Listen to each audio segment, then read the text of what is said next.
Good morning. I am Dr. Nitin Verma. I am a certified dermatologist and a laser surgeon. And today I am doing CO2 laser of a deep mole.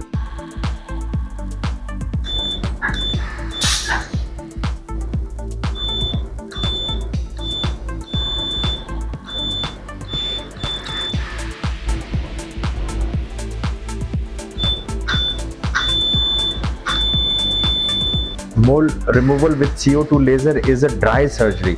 There is no bleeding in the surgery. So that is the beauty of this procedure.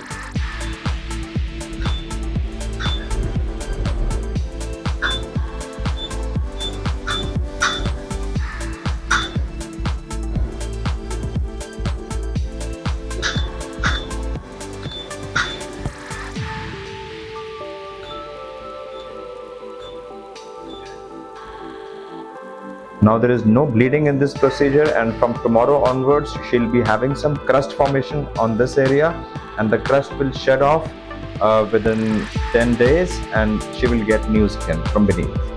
Thanks for watching.